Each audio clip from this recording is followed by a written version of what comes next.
ನೀವು weight loss ಮಾಡೋಕ್ಕೆ ಆಗಲ್ಲ, ಯಾವಾಗಲೂ ಈ ಫ್ಯಾಟ್ ಡಯಟ್ಸ್ ಮತ್ತು ಶಾರ್ಟ್ ಕಟ್ಸ್ನ ಹುಡ್ಕೊಂಡು ಹೋದರೆ, ಎಕ್ಸ್ಟ್ರೀಮ್ ವರ್ಕೌಟ್ಸ್, ಫ್ಯಾಟ್ ಡಯಟ್ಸ್, ಇದು ಯಾವುದೂ ಇಲ್ಲದೆ I found something and that change everything. Hi, hello, ನಮಸ್ಕಾರ, welcome back to my YouTube channel. ಅರೆ ಅರೆ ಏನಿದು ಹೊಸ ದಾಳಿ, ಎದೆಯಲಿ ಕಾದಾಟ. 5 ಹ್ಯಾಬಿಟ್ಸ್ ಸೂಪರ್ ಸಿಂಪಲ್, ನನಗೆ ವೆಯ್ಟ್ ಲಾಸ್ ಮಾಡ್ಕೊಳ್ಳೋಕ್ಕೆ ತುಂಬಾ ಹೆಲ್ಪ್ ಮಾಡ್ತು. And trust me, third one ಮಾತ್ರ ತುಂಬಾ ಹೆಲ್ಪ್ ಆಯಿತು. ಆ್ಯಂಡ್ ತಡ ಮಾಡಿದೆ, ಸ್ಟಾರ್ಟ್ ಮಾಡೋಣ. Habit number 1, heat local and seasonal. ಇದು ತುಂಬ ಜನಕ್ಕೆ ಇಷ್ಟ ಆಗದೆ ಇರ್ಬೋದು, ಯಾಕಂದರೆ it sounds two simple. But ನಮ್ಮ ಬಾಡಿ ಹೇಗೆ ಡಿಸೈನ್ ಆಗಿರೋದಂದರೆ, ನಮ್ಮ ರೀಜನಲ್ಲಿ ಬೆಳೆದಿರುವಂಥ ಊಟ ತಿನ್ನೋ ಥರ. ನಮಗೆ ಈ ಫ್ಯಾನ್ಸಿ ಇಂಪಾರ್ಟೆಂಟ್ ಸ್ಟಫ್ಸ್ ಎಲ್ಲ ಬೇಕಿಲ್ಲ. Like celery, kale and lettuce. ನನಗೆ ಪ್ರೊನೌನ್ಸ್ ಮಾಡೋದಕ್ಕೆ ಸ್ವಲ್ಪ ಕಷ್ಟ ಆಗುತ್ತೆ, ಪ್ರೊನೌನ್ಸಿಯೇಷನ್ ಮಿಸ್ಟೇಕ್ ಇದ್ದರೆ ಐ ಆಮ್ ಸಾರಿ. ನಮಗೆ ನಮ್ಮ ಸಿಂಪಲ್ ಆಗಿರೋ ಊಟ ಸಾಕು. ಚಪಾತಿ, ರೊಟ್ಟಿ, ಅನ್ನ, ಬೇಳೆ, ಮುದ್ದೆ, ಮೊಟ್ಟೆ, ಚಿಕನ್ ಆ್ಯಂಡ್ ಮಾವಿನ ಹಣ್ಣನ್ನು ಬೇಸಿಗೆಗಾಲದಲ್ಲಿ ತಿನ್ನಬೇಕು. ಆ್ಯಂಡ್ ಗ್ವಾವಾ ಅಂದರೆ ಪೇರ್ಲೆ ಮತ್ತು ಸೀಬೆಕಾಯಿ ಅಂತ ಏನು ಹೇಳ್ತೀವಿ, ಅದನ್ನು ಚಳಿಗಾಲದಲ್ಲೇ ತಿನ್ನಬೇಕು. ಆಗ ನೋಡಿ ನಿಮ್ಮ ಡೈಜೆಷನ್ ಹೇಗೆ ಇಂಪ್ರೂವ್ ಆಗುತ್ತೆ ಅಂತ. ಬ್ಲೋಟಿಂಗ್ ಹೋಗ್ಬಿಡುತ್ತೆ ಆ್ಯಂಡ್ ಎನರ್ಜಿ ಫುಲ್ ಜಾಸ್ತಿ ಆಗಿಬಿಡುತ್ತೆ.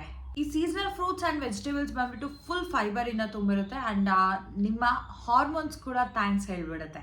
ಆ್ಯಂಡ್ ಗೊತ್ತು ನಮ್ಮ ಜನರಿಗೆ ಮ್ಯಾಜಿಕ್ ಸೂಪರ್ ಫುಡ್ ಬೇಕು ಅಂತ. ಆ್ಯಂಡ್ ಲೈಕ್ ಒಂದೇ ರಾತ್ರಿಯಲ್ಲಿ ಫ್ಯಾಟ್ ಲಾಸ್ ಆಗಿಬಿಡಬೇಕು, ಫುಲ್ ಮಾಡೆಲ್ ಥರ ಕಾಣಬೇಕು. ಬಟ್ ರಿಯಲ್ ಟ್ರುತ್ ಏನಂದರೆ, ನಾವು ಲೋಕಲ್, ಫ್ರೆಶ್ ಆ್ಯಂಡ್ ಸೀಸನಲ್ ಫುಡ್ನ ತೊಗೋಬೇಕು. ಲೋಕಲ್ ಫುಡ್ ತಿಂದಾಗ ನಮ್ಮ ಡೈಜೆಷನ್ ಲೆವೆಲ್ ಇಂಪ್ರೂವ್ ಆಗುತ್ತೆ, ಜೊತೆಗೆ ಅದು ನಮ್ಮ ವೆಯ್ಟ್ ಲಾಸ್ಗೆ ಹೆಲ್ಪ್ ಮಾಡುತ್ತೆ. Local food equals to better digestion and equals to weight loss. And ಈ ಒಂದು ಫಾರ್ಮುಲಾದ ಬಗ್ಗೆ ಯಾರೂ ಮಾತಾಡಲ್ಲ. Habit number 2, move your body beyond your workouts. ಇದು 100% ನಿಜ. ನಿಮ್ಮ 1 ಗಂಟೆಯ ವರ್ಕೌಟ್ ಯಾವುದಕ್ಕೂ ಹೆಲ್ಪ್ ಮಾಡಲ್ಲ ನೀವೇನಾದರೂ ನೆಕ್ಸ್ಟ್ 12 ಗಂಟೆಗಳ ಕಾಲ ಕೂತೇ ಇರ್ತೀರಾ ಅಂತ ಅಂದರೆ. ನೀವು ಬೆಳಗ್ಗೆ ಸ್ಟ್ರೆಂತ್ ಟ್ರೈನಿಂಗ್ ಮುಗಿಸ್ಕೊಬಂದು ನೆಕ್ಸ್ಟ್ ನಿಮ್ಮ ಡೆಸ್ಕಲ್ಲಿ 10 to 12 hours ಕೂತ್ಕೊಂಡೇ ಇರ್ತೀರಾ ಅಂದರೆ ವೆಯ್ಟ್ ಲಾಸ್ ಆಗ್ತಿಲ್ಲ ಅಂತ ನೀವೇನಾದರೂ ಯೋಚನೆ ಮಾಡ್ತಿದ್ರೆ ಆ್ಯಂಡ್ ಅದು ಆಗಲ್ಲ, ರಿಸಲ್ಟ್ಸ್ ಝೀರೋನೇ ಇರುತ್ತೆ. ಸೊ ವಾಕ್ ಮಾಡೋದನ್ನು ಅಭ್ಯಾಸ ಮಾಡ್ಕೊಳ್ಳಿ, ಲಿಫ್ಟ್ ಇರೋ ಕಡೆ ಸ್ಟೆಪ್ಸ್ನ ಯೂಸ್ ಮಾಡೋದನ್ನ ಅಭ್ಯಾಸ ಮಾಡ್ಕೊಳ್ಳಿ. ಆ್ಯಂಡ್ ಸ್ವಲ್ಪ ಕೆಲಸದ ನಡುವೆ ಸ್ವಲ್ಪ ಹೊತ್ತು ನಿಂತ್ಕೊಂಡು ಓಡಾಡೋ ಅಭ್ಯಾಸ ಮಾಡ್ಕೊಳ್ಳಿ. ಆಗ ನೋಡಿ ನಿಮ್ಮ ಫ್ಯಾಟ್ ಲಾಸ್ ಹೇಗಾಗುತ್ತೆ ಅಂತ. ಇದು ಒಂದು ನೆನಪಿರಲಿ ನಿಮಗೆ, ನೀವು ಜಿಮ್ಮಲ್ಲಿ ಏನು ಮಾಡ್ತೀರಾ ಅನ್ನೋದು ಮ್ಯಾಟ್ರ್ ಆಗಲ್ಲ, ಅದಾದಮೇಲೆ ಹೋಲ್ ಡೇ ನೀವೇನು ಮಾಡ್ತೀರಾ ಅನ್ನೋದು ಡಿಸೈಡ್ ಆಗುತ್ತೆ. ಆ್ಯಂಡ್ ರಿಸಲ್ಟ್ಸ್ನೂ ಕೂಡ ಇದೇ ಮ್ಯಾಟ್ರ್ ಆಗುತ್ತೆ. ಸೊ ಒಂದು ಸೇಯಿಂಗೇ ಇದೆ ಅಲ್ವಾ, stop being a workout hero and daily life couch potato. Habit number 3, add protein and vegetables in every meal. ಈ ಎಲ್ಲ ಹ್ಯಾಬಿಟ್ಸ್ ನಾನು ತಿಳ್ಕೊಳ್ಳೋ ಮುಂಚೆ ನಾನು ಹೇಗಿದ್ದೆ ಅಂದರೆ, ನಾನು ಯಾವ ಥರ ಮಾಡ್ತಾ ಇದ್ದೆ ಅಂದರೆ, 1 ಗ್ಲಾಸ್ ಡೈಲಿ ಬೆಳಿಗ್ಗೆ ಒಂದು ಫ್ರೂಟ್ ಜ್ಯೂಸ್ ಅಥವಾ ಫ್ರೂಟ್ ವೆಜಿಟೇಬಲ್ ಜ್ಯೂಸ್ ಅಥವಾ ಗ್ರೀನ್ ಲೀಫ್ ಜ್ಯೂಸ್ ಕುಡಿದಿದ್ಬಿಟ್ರೆ ಇಡೀ ದಿನ ಉಪವಾಸ ಮಾಡ್ತಾ ಇದ್ದೆ. ಎಸ್, ಸೌಂಡ್ಸ್ ಕ್ರೇಜಿ ಅಲ್ವಾ? ಆ್ಯಂಡ್ ಇನ್ನೂ ಫನ್ನಿಯಸ್ಟ್ ಪಾರ್ಟ್ ಏನು ಅಂದರೆ, ನಾನು ಮಾಡ್ತಾ ಇರೋದು ಕರೆಕ್ಟ್ ಅಂತ ನಾನೇ ಅಂದ್ಕೊಬಿಟ್ಟಿದ್ದೆ. ಇಡೀ ದಿನ ಉಪವಾಸ ಇದ್ಬಿಟ್ಟು ನನಗೆ ವೆಯ್ಟ್ ಲಾಸ್ ಆಗಲಿ ಫ್ಯಾಟ್ ಲಾಸ್ ಆಗಲಿ ಆಗ್ತಾನೇ ಇದ್ದಿಲ್ಲ. ಬಟ್ ಆಗ್ತಾ ಇದ್ದಿದ್ದು ಒಂದೇ, ನನ್ನ ಮೂಡ್ ಚೇಂಜ್, ಖರಾಬ್ ಮೂಡ್ ಇರ್ತಾಯಿತ್ತು, ಎನರ್ಜಿ ಇರ್ತಾ ಇರಲಿಲ್ಲ. ಬಿಕಾಸ್ ಡೇ ಫುಲ್ ನಾನೇನು ತಿಂದಿರ್ತಿರ್ಲಿಲ್ಲ. ಡೇ ಫುಲ್ ಏನು ತಿಂದಿಲ್ಲ ಅಂದರೆ ಎನರ್ಜಿ ಎಲ್ಲಿಂದ ಬರುತ್ತೆ? ಆಗ ನಾನು ತಿಳ್ಕೊಂಡಿದ್ದು ಅಥವಾ ನಂಗೆ ಗೊತ್ತಾಗಿದ್ದೆ ಪ್ರೋಟೀನ್. ಆ್ಯಂಡ್ ಇದು ಜಸ್ಟ್ ಜಿಮ್ಮಲ್ಲಿ ವರ್ಕೌಟ್ ಮಾಡೋರ್ಗಷ್ಟೇ ಅಲ್ಲ ಅಂತ ನಾನು ತಿಳ್ಕೊಂಡೆ. ನಿಮ್ಮ ದಿನನಿತ್ಯದ ಊಟದ ತಟ್ಟೆಯಲ್ಲಿ 25 to 30 grams ಆಫ್ ಪ್ರೋಟೀನ್ ಇರಬೇಕು ಆ್ಯಂಡ್ ಹಾಫ್ ಪ್ಲೇಟ್ ವೆಜಿಟೇಬಲ್ಸ್ ಇರಲೇಬೇಕು. ಆಗ ನೋಡಿ ಎಲ್ಲ ಚೇಂಜ್ ಆಗುತ್ತೆ.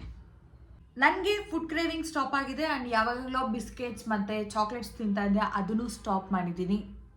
ಆ್ಯಂಡ್ ನಾನು ಸೋಲ್ ಸ್ಯಾಟಿಸ್ಫೈಯಿಂಗ್ ಮೀಲ್ಸ್ ತಿಂತೀನಿ and without any torture, without any pressure. Imagine ಮಾಡ್ಕೊಳ್ಳಿ, ಫುಲ್ ಮೀಲ್ಸ್ ತಿಂದ್ಬಿಟ್ಟು ಫ್ಯಾಟ್ ಲಾಸ್ ಮಾಡ್ಕೋಬೋದು ಅಂದರೆ ಅದನ್ನೇ ನಾನು ಮಾಡ್ತಾ ಇರೋದು. Protein plus vegetables is equals to less cravings. Full energy ಬೇಕು, ಫ್ಯಾಟ್ ಲಾಸ್ ಮಾಡಬೇಕು ಅಂದರೆ ಇದು ಒಂದನ್ನು ಆ್ಯಡ್ ಮಾಡ್ಕೊಳ್ಳಿ ನಿಮ್ಮ ಡೈಲಿ ಮೀಲ್ಸಲ್ಲಿ. Habit number 4. Fix your sleep. ನೀವು ನಿದ್ದೆ ಮಾಡೋ ಟೈಮ್ ಏನಾದರೂ ಏರುಪೇರಾದರೆ ನಮ್ಮ ಅಜ್ಜನಾನೇ ನಿಮ್ಮ ಫ್ಯಾಟ್ ಲಾಸ್ ಆಗಲ್ಲ. It never shows its results. ಅಷ್ಟೇ ಸಿಂಪಲ್. ನಿಮ್ಮ ನಿದ್ದೆ ಚೆನ್ನಾಗಾಗಿಲ್ಲ ಅಂದರೆ ಹಾರ್ಮೋನ್ ಇಂಬ್ಯಾಲೆನ್ಸ್ ಆಗುತ್ತೆ ಆ್ಯಂಡ್ ಅದರಿಂದ ಕಾನ್ಸ್ಟೆಂಟ್ ಕ್ರೇವಿಂಗ್ಸ್ ಆಗುತ್ತೆ. ಫ್ಯಾಟ್ ಲಾಸ್ ಅಂತೂ ಆಗಲ್ಲ. ನೀವು ಎಷ್ಟೇ ವರ್ಕೌಟ್ ಮಾಡಿದ್ರು ಆ್ಯಂಡ್ ನೀವು ಎಷ್ಟೇ ಬ್ಯಾಲೆನ್ಸ್ ಮೀಲ್ಸ್ ತೊಗೊಂಡ್ರು ರಾತ್ರಿ 7ರಿಂದ 8 ಗಂಟೆಗಳ ಕಾಲ ನಿದ್ದೆ ಮಾಡೋದನ್ನ ಅಭ್ಯಾಸ ಮಾಡ್ಕೊಳ್ಳಿ. ಮಲ್ಗೋಕ್ಕೂ 1 hour ಮುಂಚೆ ಮೊಬೈಲ್ ಅಥವಾ ಸ್ಕ್ರೀನ್ ಟೈಮಿಂಗ್ನ ಸ್ಟಾಪ್ ಮಾಡಿ. ಆ್ಯಂಡ್ ಇದು 100% ವರ್ಕ್ ಆಗುತ್ತೆ ಆ್ಯಂಡ್ ಫ್ಯಾಟ್ ಲಾಸ್ ಕೂಡ 10 times ಈಸಿ ಆಗಿಬಿಡುತ್ತೆ. Sleep is literally a free fat loss medicine ಅಂತ ಹೇಳ್ತಾರೆ. Habit number 5. Eat slowly and stop at 80% full. ಇದು ನನಗೆ ಯಾರೂ ಹೇಳೇ ಇಲ್ಲ ಆ್ಯಂಡ್ ನಮ್ಮ ಮನೇಲಿ ಫುಡ್ನ ಒಂದು ಥೆರಪಿ ಥರ ಟ್ರೀಟ್ ಮಾಡ್ತೀವಿ. ನನ್ನ ಅಪಟೈಟ್ಗಿಂತ ಜಾಸ್ತಿನೇ ತಿಂದು ನಂಗೆ ಅಭ್ಯಾಸ ಆ್ಯಂಡ್ ಅದು ನಾರ್ಮಲ್. ಹೇಗೆ ತಿಂತಿದ್ದೆ ಅಂದರೆ ನೆಕ್ಸ್ಟ್ 1 ಮಿನಿಟಲ್ಲಿ ಪ್ರಪಂಚನೋ ಪ್ರಳಯ ಆಗ್ತಿದೆ ಅನ್ನೋ ರೇಂಜಲ್ಲಿ ನಾನು ತಿಂತಿದ್ದೆ. ಆ್ಯಂಡ್ ಯಾವಾಗಲೂ ಟಿ ವಿ ಮೊಬೈಲ್ ನೋಡ್ಕೊಂಡು ತಿಂತಾ ಇದ್ದೆ ಆ್ಯಂಡ್ ನಂದು digestion level was very poor. ಯಾವಾಗಲೂ ಓವರಾಗಿ ತಿಂತಾ ಇದ್ದೆ, ಗಡಿಬಿಡಿಲಿ ಗಬ ತಿಂತಾ ಇದ್ದೆ ಆ್ಯಂಡ್ ಅದರಿಂದ ಫ್ಯಾಟ್ ಸ್ಟೋರ್ ಆಗೋಕ್ಕೆ ಸ್ಟಾರ್ಟ್ ಆಯಿತು. ಆ್ಯಂಡ್ ಐ ಫಿಗರ್ಡ್ ಔಟ್ ಊಟನ ಚೆನ್ನಾಗಿ ಅಗದು ಅಂದರೆ ಜಗದು ತಿನ್ನಬೇಕು ಅನ್ನೋದನ್ನು ಅಭ್ಯಾಸ ಮಾಡಿಕೊಂಡೆ. ಏನು ಡಿಸ್ಟ್ರಾಕ್ಷನ್ ಇಲ್ಲದೆ ತಿನ್ನೋದನ್ನ ಕಲ್ತ್ಕೊಂಡೆ with all my senses in. And ಆಗ ಬಾಡಿ ಲೈಟಾಗಿ ಫೀಲ್ ಆಗೋಕ್ಕೆ ಸ್ಟಾರ್ಟ್ ಆಯಿತು. ಆ್ಯಂಡ್ 80% ಹೊಟ್ಟೆ ಫುಲ್ ಅನಿಸ್ದಾಗ ನಮ್ಮ ಊಟನ ನಾವು ಸ್ಟಾಪ್ ಮಾಡಬೇಕು. ಇದು ಒಂದು ಸೀಕ್ರೆಟ್ ತಿಳ್ಕೊಳ್ಳಿ. ಆ್ಯಂಡ್ ಪೋರ್ಷನ್ ಕಂಟ್ರೋಲ್ ಮಾಡೋದನ್ನ ಕಲ್ತ್ಕೊಳ್ಳಿ. ಆ್ಯಂಡ್ ಇದ್ರ ಬಗ್ಗೆ ನಾನೊಂದು ಇಂಟರ್ಮಿಟೆಂಟ್ ಫಾಸ್ಟಿಂಗ್ ವೀಡಿಯೋನೇ ಮಾಡಿದ್ದೀನಿ. ಅದನ್ನ ನಾನು ಬೇಕಾದ್ರೆ ಡಿಸ್ಕ್ರಿಪ್ಷನ್ ಮೆನ್ಷನ್ ಮಾಡ್ತೀನಿ, ಹೋಗಿ ಚೆಕ್ ಮಾಡಿ. ಇದೊಂದು ಪೋರ್ಷನ್ ಕಂಟ್ರೋಲ್ ಮಾಡೋದನ್ನ ನಾವು ತಿಳ್ಕೊಂಡ್ರೆ ಸಾಕು. ಇನ್ಯಾವುದೋ ಫ್ಯಾನ್ಸಿ ಡಯಟ್ ಅಥವಾ ಎಕ್ಸ್ಟ್ರೀಮ್ ಡಯಟ್ ಬೇಕಿಲ್ಲ. ಜಸ್ಟ್ ನಿಧಾನವಾಗಿ ತಿನ್ನೋದನ್ನ ಕಲ್ತ್ಕೊಳ್ಳಿ. ಆ್ಯಂಡ್ 80% ಫುಲ್ ಅನಿಸಿದಾಗ ನಿಲ್ಲಿಸಿ ಸಾಕು. ಆಗ ನಿಮ್ಮ ಬಾಡಿ ನಿಮಗೆ ರಿವಾರ್ಡ್ ಕೊಡುತ್ತೆ. ಇದು ಯಾವುದೂ ಸೆಕ್ಸಿ ಹ್ಯಾಕ್ಸ್ ಅಂತೂ ಅಲ್ಲ, ಬಿಕಾಸ್ ಇದು ಎಲ್ಲೂ ಯಾರೂ ಹೇಳಿಲ್ಲ ಲೂಸ್ 10 kgs in 10 days ಅಂತ. ಬಟ್ ಇದೇ ಆ್ಯಕ್ಚುಲಿ ವರ್ಕೌಟ್ ಆಗೋದು. ಬಿಕಾಸ್ ಕೊನೆಗೆ ನಮ್ಮ ಜೊತೆ ಹ್ಯಾಬಿಟ್ಸ್ ಇರುತ್ತೆ, ಡಯಟ್ಸ್ ಇರಲ್ಲ. ಆ್ಯಂಡ್ ಈ ಎಲ್ಲ ಹ್ಯಾಬಿಟ್ಸ್ ನನಗೆ ನನ್ನ ಒಂದು ಇಂಟರ್ಮಿಡಿಯೆಂಟ್ ಫಾಸ್ಟಿಂಗಿಂದ ಫ್ಯಾಟ್ ಲಾಸ್ ಮಾಡ್ಕೊಳ್ಳೋಕ್ಕೆ ಆಗಲಿ ವೆಯ್ಟ್ ಲಾಸ್ ಮಾಡ್ಕೊಳ್ಳೋಕ್ಕೆ ಆಗಲಿ ಹೆಲ್ಪ್ ಮಾಡಿದ್ದು.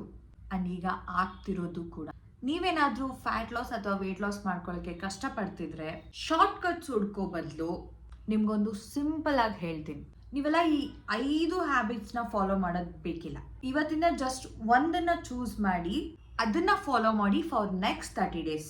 ಆ್ಯಂಡ್ ಕಮೆಂಟ್ ಮಾಡಿ ಯಾವ್ದು ಚೂಸ್ ಮಾಡಿದ್ರಿ ಅಂತ, ಬಿಕಾಸ್ ನಾನು ಎಲ್ಲ ಕಮೆಂಟ್ಸ್ ಓದಿ ರಿಪ್ಲೈ ಮಾಡ್ತೀನಿ. ಆ್ಯಂಡ್ ಲೈಕ್ ಮಾಡಿ, ಸಬ್ಸ್ಕ್ರೈಬ್ ಮಾಡಿ for more real talks. And ಮತ್ತೆ ಸಿಗ್ತೀನಿ. Until then bye, take care.